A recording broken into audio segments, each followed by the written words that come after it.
Tere!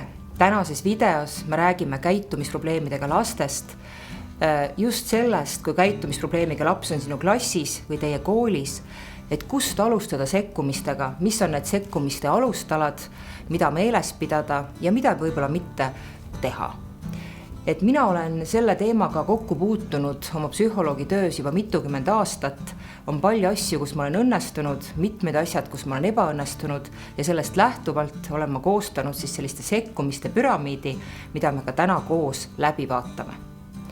Võib-olla kõigepealt ma tahaks öelda seda, et käitumisprobleemidega lapsed enamasti jäävad meile silma sellega, et nad rikuvad kas meie isiklikke piire või asutuse piire, nad ei pea kokkuleppeid, nad loovad oma reegleid ja murravad võib-olla neid reegleid, millega me oleme harjunud arvestama.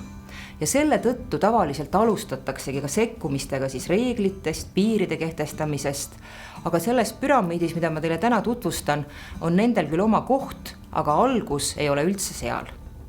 Ja hakkamegi siis siit algusest minema ja vaatama, mis on need 4 siis sellist valdkonda, teemat või fookust, mis tuleb enda jaoks sõnastada, läbi mõelda, kui me tahame siis nii-öelda saavutada selliseid tulemusi, et käitumisprobleemid vähenevad. Kõigepealt selline inimestega töös, ma arvan, et see on väga tavaline ja kõigile arusaadav esimene samm, aga võib-olla ei vaadata seda kui sekkumist. Aga kõige suurem osa, nagu te näete ka sellest püramiidi, võib-olla sellest visuaalist, on ikkagi suhted. Kui me töötame inimestega, siis me ei saa kuidagi moodi liikuda kõrvale suhetest ja kontaktist. Palju on minu käest küsitud seda, et aga mida te täpselt selle all mõtlete, et ma ei saa ju kellegiga kuidagi sõbraks saada või siis ma olen ikkagi professionaalne inimene, et ma pean ikkagi distantsi hoidma ja see on tõsi, me ei räägi siin tõesti sõbrasuhtest, aga need märksõnad, mis selles suhtes kindlasti peavad olema, on hoolimine, on kindlasti märkamine ja väga oluline märksõna on kindlasti ka usaldus. Ja mina teen sellist võib-olla testi iseendaga olen oma töös teinud, et ma küsin enda käest sellist küsimust, kas ma olen selle lapsega päriselt kohtunud. Ja väga tihti tegelikult on need kohtumised või see suhe siiski kuidagi moodi pinnapealne, et see jääb sellisteks nii-öelda kaugeks. Kas ma tean selle lapse unistusi, kas ma tean tema tugevusi, kas ma tean tema raskusi, kas ma tean tema muresid ja kas ma tean tema rõõme, nendele ma ei oska alati vastata. Ja kui me siin esimesel tasandil nii-öelda selle kõrvale jätame, siis meil on väga keeruline teistel tasanditel õnnestuda. Töötades lastega on loomulikult väga tähtis see, et mitte ei ole meil siis ainult, võtan teise värvi ka, siis on kindlasti rohkem parem nii-öelda meelde jätta, et üks suhte osapool on kindlasti laps, aga teine on lapse vanem. Ja kuna perekond on ikkagi emotsionaalne üksus, siis me ei saa kuidagi moodi ka eristada last sellest tema emotsionaalsest üksusest ja suhet luua siis ainult lapsega.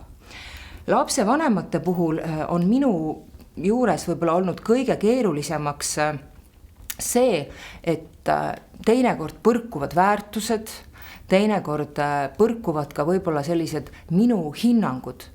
Et aru saada sellest, et millised on võib-olla need minu päästikud, millist tüüpi inimesed mind ärritavad, millist tüüpi käitumine mulle ei meeldi. Kui neid endale teadvustada, siis on võimalik võib-olla ka hinnangu vabalt tegelikult luua kontakti ja suhelda inimestega, kes võib-olla alguses minu väärtusraamistikuga kuidagi moodigi ei sobi. Samuti on siin suhete tasandil üks väga oluline teema veel ja see on vastutus. Ja vastutus on alati meil. Lastega nii-öelda suhte loomise vastutus on loomulikult juba täiskasvanul, aga kui me mõtleme lapsevanema peale, siis ka siin, kuna meie oleme tööl, siis vastutus luua ja säilitada kontakt lapsevanemaga meeldib see meile või mitte, on siiski meil. Nii et seesama kaminatuli, mis siin täna ka korraks paistab, see soojus inimsuhetes, usaldus, hoolimine, see on kõik selle alus, et tegelikult need järgmised sekkumised õnnestuksid. Nüüd lähemegi siis püramiidi teise astme peale ja see on võib-olla ka selline fookus, mille peale kohe ei tule, kui me räägime käitumisprobleemidega lastest, sest väga palju fookust ikkagi läheb koolides selle peale, kuidas siis vähendada ja korrigeerida seda siis negatiivset käitumist ja väga palju ei mõelda sellele, et kuidas siis suurendada seda positiivset käitumist. Ja siia ma kirjutangi siis positiivse käitumise toetamine.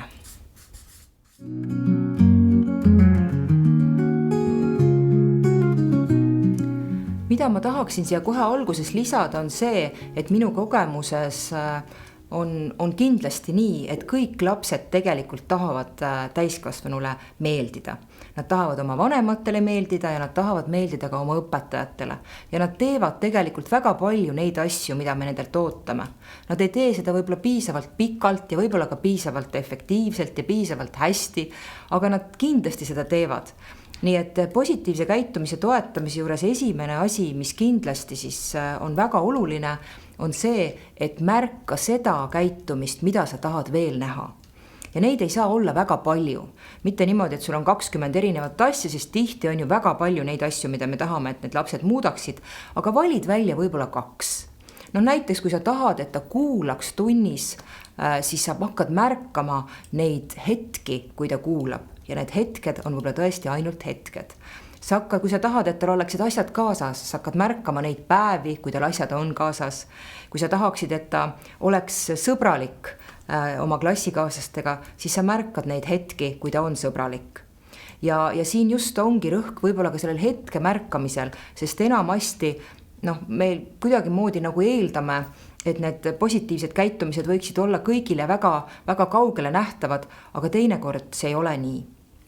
Ja mina olen isegi teinekord üles kirjutanud endale siis laste puhul, et mis on need asjad, mida ma tahan märkama hakata. Ja kuidas ma siis olen märganud, et kõik loomulikult ei pea olema selline tohutu suur sekkumine, et ma pean midagi erilist tegema, aga ka väikesed mitteverbaalsed žestid on võib-olla need, millest on teinekord väga palju abi ja toetust lapsel. Märgata, naeratada, võib-olla mingisugused märgid, võib-olla tõesti mingid noogutused, väga hea sõbralik pilk, need kõik võivad olla seda, et on aru saada, et sa oled märganud, et praegu ta teeb seda, mis on sinu jaoks tähtis. Teine asi on juba see, et ma olen tõesti loomulikult ka saab öelda neid asju välja, siis mina olen ka koostanud päris palju erinevaid kleepekaid, kus on siis tõesti olenevalt siis kõikidest versioonidest, mida ära kasutada näiteks tunnikontrollide peale panemiseks, loovtööde peale panemiseks, et võib-olla tõesti sisu ei ole näiteks tehtud ideaalselt, aga on näha, et inimene pingutuse kohta mingid väga ägedaid lauseid, mida ma saan peale kleepida, töövälimuse kohta ägedaid lauseid, fantaasia kohta lauseid, koostöö kohta lauseid, pingutuse kohta eraldi lauseid, neid asju, mida märgata, peab endale ka enda jaoks sõnastama ja selliseid vahendeid välja mõtlema. Mina olen kindlasti alati õpetanud ka seda, kuidas öelda teineteisele nii-öelda häid sõnu. Heal sõnal on väga suur jõud. Oleme terve klassiga seda harjutanud, mingisuguseks üllatuseks kogunud pärleid, kivisid, käbisid, just selleks, et selline positiivne käitumine ka terves grupis siis nii-öelda suureneks. Nii et positiivse käitumise suurendamine on kindlasti siis üks oluline sekkumine, mis käitumisprobleemidega laste juures tihti ära unustatakse ja loomulikult me võtame siis selle inimese tunnustust ju ka väga palju tõsisemalt, kellega meil on usaldusväärne suhe, kelle arvamus meile loeb. Selline fookus, millega siis kindlasti käitumisprobleemide puhul tegeletakse ja peaks tegelema, on siis struktuur, kokkulepped ja mina panen siia ka väga sellise ebameeldiva sõna, aga pärast seletan pikalt nagu reeglid. nii.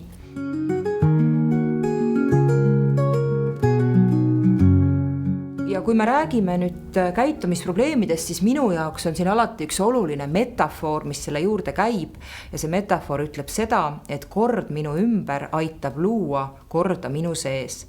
Ja käitumisprobleemidega laste puhul me tihti ju näeme seda sisemist kaost, keskendumisraskusi, seda ärevust, mis sellega kaasneb ja selline väline struktuur ja rütm aitab tegelikult väga palju neil igapäevaeluga ja iseendaga toime tulla. Nii et siin on tegelikult selles siis nagu tasandil see hõlmab endas väga palju erinevaid sekkumisi. Võib-olla kui me alustame siis sellest sõnast struktuur ja see eelkõige tähendab siin seda, et selline just struktureeritud keskkond, struktureeritud õppematerjal, kõik on need, mis väga toetavad sellist käitumisprobleemiga õpilast. Väga paljudel käitumisprobleemiga õpilastel on kaasuvateks probleemides keskendumisraskus, tähelepanu puudulikkus, nendel on võib-olla ka õpiraskused juba tekkinud, et see komorbiidsus on vist isegi kuskil 70% kandis, sest need jäävad lihtsalt õppetööst maha. Nii et see struktuur võib tähendada näiteks tunni väga täpset struktureerimist, et kirjutada välja, mis on siis need teemad, millega me täpselt tegeleme, kirjutada välja olulised märksõnad, mida siis sellel lapsel on vaja teada, samuti kindlasti olulise väljatoomine, mida üldse peab näiteks sellest peatükist teadma kõikidel sellistel kirjeldavatel ainetel, et kus õpilased peavad peatükke läbi lugema ja kindlasti mitte ei saa minna seda teed, et lugege läbi peatüki kokkuvõtte või lugege läbi need laused, mis on mustalt trükitult. Nad vajavad lisamaterjale, kus see materjal on siis struktureeritud, oluline on välja toodud ja on välja toodud täpselt see, mida siis nad võiksid sellest materjalist teada. Mõnikord hõlmab see ka juhendi struktureerimist punkti kaupa, et sinna all on väga palju ja väga suur siis selline eripedagoogiline maastik. Nüüd, kui me räägime siis kokkulepetest ja reeglitest, siis see on ka selline valus teema tavaliselt, sellepärast, et ega siis see, nagu ma alguses ütlesin, see on just see, mille läbi me tihti hakkame märkama sellist vastupanu käitumist, need elavad nagu oma reeglite järgi. Ja ma tean, et väga paljud inimesed kuidagi moodi nendele ei meeldi sõna reeglid. Et tahetakse kogu aeg nagu rääkida pigem kokkulepetest. Mina siin ikkagi olen jäänud mõlemate sõnade juurde ja just seda selle tõttu, et nagu ka kaardimängus, kui trump on poti, siis ei ole nii, et keset mängu ma ütlen, et kuule, mul on nüüd head kaardid käes, et nüüd teeme hoopis nii, et mul on siin rohkem, mul on siin ruutu asja, teeme, et trump on ruutu. Ja selle tõttu ka teatud asjad ikkagi alati on reeglid. Näiteks enamasti reeglid, ma arvan, käivad vägivalla kohta, käivad kiusamise kohta, käivad mingid sõltuvusainete tarvitamise kohta võib-olla koolis. Nii et reeglid on need, kus kõik õpetajad peavad ühiselt aru saama, miks see reegel on, mida selle käitumise puhul siis teha, kui selle reegli vastu eksitakse ja kuidas ka samamoodi siis seda käitumist õpetada, mida me siis ootame. Ja väga paljud lapsed on mulle öelnud, et mina küll võin öelda, et see on ju meie siin klassi kokkuleppe. Mis kokkuleppe? Mina pole küll sellele alla kirjutanud. Mina ei ole sellist kokkulepet teinud. Et mina julgeksin siiski jääda selle juurde, et teatud asjad on reeglid ja teatud asjades me saame tõesti kokku leppida. Nüüd kokkulepped on ka sellised teemad, et enamasti me räägime siin ju käitumiskokkulepetest täna ja koolides on need kirja pandud kodukorras. Võib-olla mõni nimetab teistmoodi, aga sellises dokumendis. Need dokumendid on tavaliselt väga pikad. Seal ei ole 3 punkti, seal ei ole isegi 30 punkti, mõnikord on need 4-5 lehekülge pikad. Ja mida mina soovitan, mis on minu kogemus just pikaajalisest Norras töötamisest haridussüsteemis, et seal kõik need selline kodukord oli sõnastatud ikkagi nagu käitumisoskusteks ja sotsiaalseteks oskusteks ja neid mitte ei nõutud laste käest, vaid neid õpetati. Ja mina olen ka oma kogemuses siis loonud süsteeme, kus siis tõesti iga nädal on üks käitumisoskus fookuses, mida siis koos õpime kas meie klassiga või terve kooli astmega ja mõnikord ka võib-olla siis terve kooliga. Me harjutame seda oskust ja me õpime koos siis käitumisoskusi. nii et siin selle punkti taga on tõesti siis nii-öelda sellise välise struktuuri ja selguse loomine just siis selleks, et selle lapse sisemist kaost selle kaudu vähendada. Ja loomulikult, kui mul on inimesega usalduslik kontakt, kui ma märkan seda, et ta teinekord tõesti teeb seda, mida ma ootan, märkan tema headust, tema positiivset käitumist, siis on ka väga suurem tõenäosus, et ta aktsepteerib minu reegleid ja soovib teha minuga kokkuleppeid. Nüüd olemegi siis jõudnud siia püramiidi tippu ja ühe tõesti ka väga olulise teema juurde, mille nimeks on siis piirid ja tagajärjed.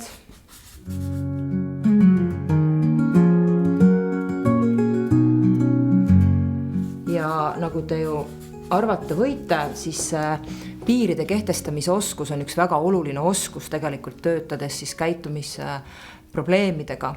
Ja mina olen seda kuidagi nagu endale jaoks niimoodi nagu jaatanud, et alati peab mingis mõttes õppima siis nii enda piire kehtestama, sest mõned käitumised lähevad võib-olla üle minu piiri, on minu osas kuidagi võib-olla haiget tegevad ja osad on siis ikkagi meie asutuse piirid, mida me peame kehtestama selleks, et terve grupiga oleks meil siin koos hea olla.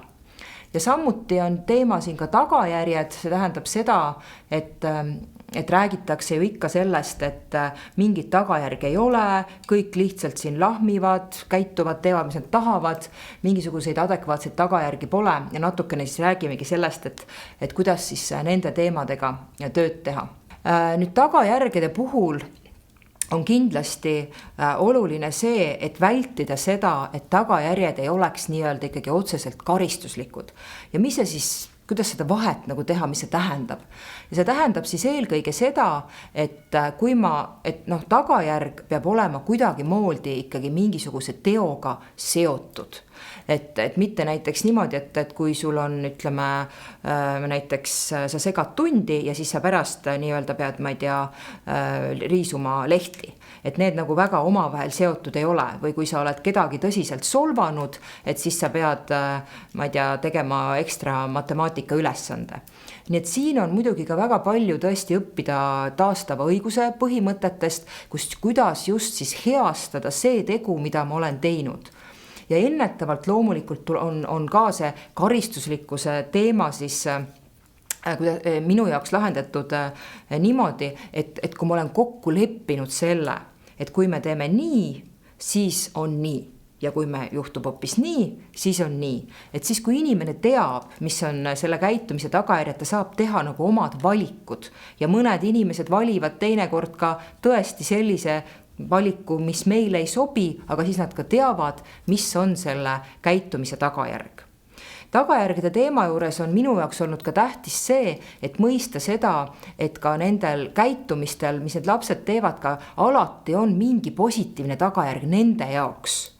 Ja tihti see on see kohene positiivne tagajärg, kas või see, et kui ma kellegi läbi sõiman, siis mul hakkab hetkeks korraks endal kergem. Ma olen nagu selle välja elanud, aga pikaaegsem tagajärg on siis see, et võib-olla ma kaotan näiteks sõbra.